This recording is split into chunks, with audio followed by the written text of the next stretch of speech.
Hello, welcome. In this video, I'm going to demonstrate some more features of NetBeans IDE. Let's begin with try catch. Say I want to read the contents of a text file. For that, I create an instance file reader. Say fr is equal to new file reader.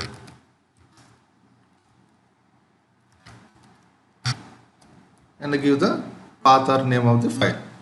Say abc.text. See, it is giving an error. What could be the reason of the error? So this is a compilation error. We are not sure that, or the compiler is not sure that the file indeed exists and the location of the file is correct. So it gives a checked exception. If you can recollect, it gives a checked exception. File not found exception, or in general IO exception. So we usually enclose it within try-catch block. Explicitly we have to mention it. But see here, we can see a bulb. You click on that bulb. We have two options. Either we can enclose it within try-catch block, or we can even mention as throws in the header line of main function. So if you click on throws, see we got throws here, error is gone. Alternatively, if you click on the second option, see we got the try catch box. Now we can remove this statement and put whatever statement we want to put over there. So this is one feature. Let's move on to the next one. If you want to see the source code of any class or any library function, say in one of the previous programs in IO chapter, we have a program where we point to a directory and get some files which end with a particular extension. So for that we use an interface known as file name filter. There we invoke a list function which internally invokes a accept method. So we want to prove that the list method indeed invokes the accept method internally. We can go into the file classes list method.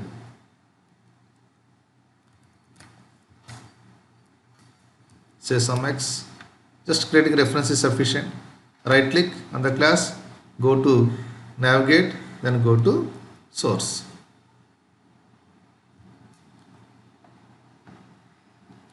Now this is the source code of file class. It's a very lengthy file, so we can use the search tool.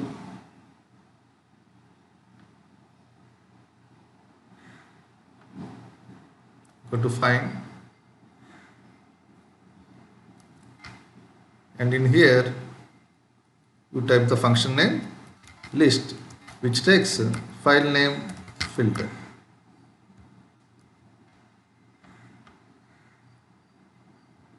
So it has taken us to the required method.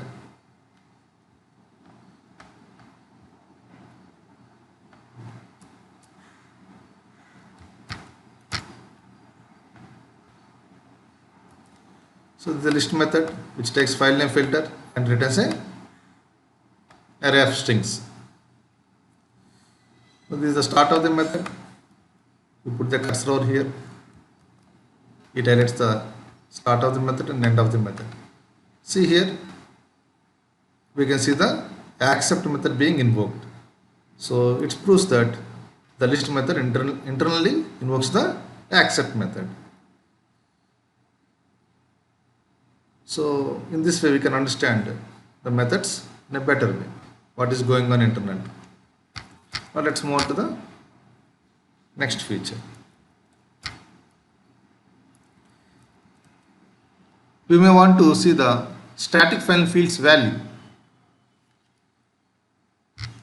In one of the programs, we use static final fields instead of their value, so that remembering the value should be difficult.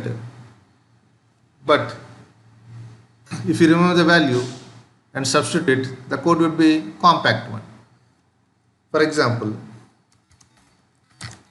we have a class known as JOptionPane.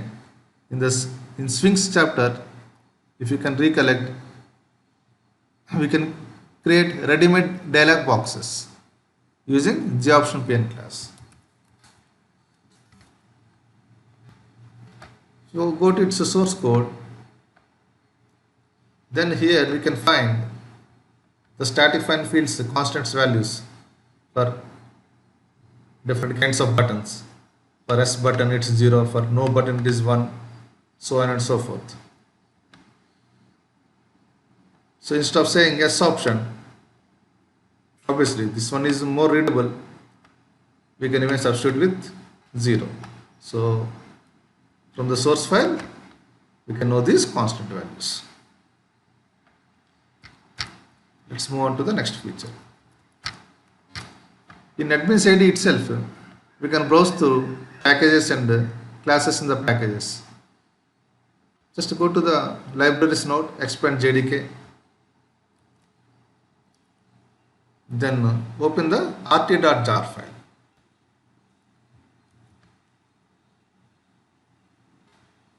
It contains lot of library packages, but the package we are interested in is java.util. Just type java.util.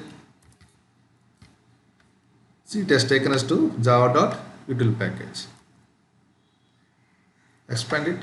Here we can find all the classes inside java.util package. For example, ArrayList. So this is one more feature that modern IDEs offer. Let's move on to the next feature.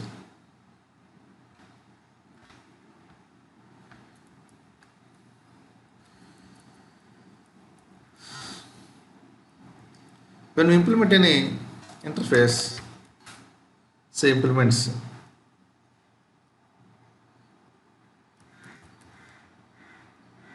runnable interface, you click on the bulb, you got the run method. This you have already seen in multi-threading. Now what does this @override indicate? It is known as an annotation. Now what is its importance? What happens if we remove this annotation? So yeah, there are a couple of points. First, it indicates that we are overriding method. That's the basic point. Now what is its importance? We will see.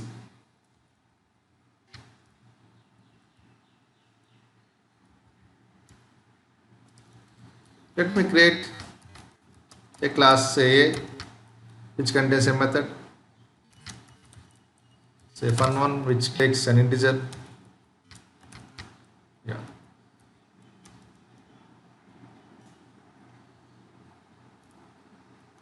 We want to override that method in its derived class. We could have even taken an interface and an abstract method. Yeah.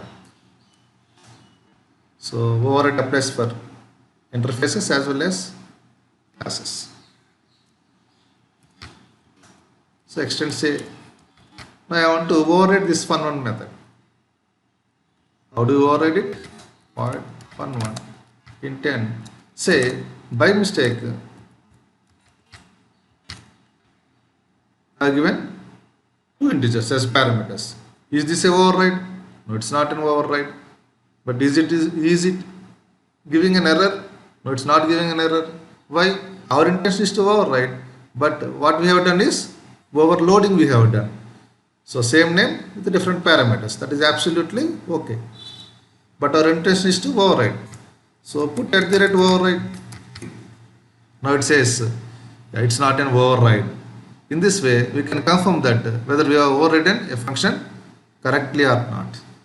So that's the advantage of putting @override. Please give all this a try. Thanks for watching. See you in the next video.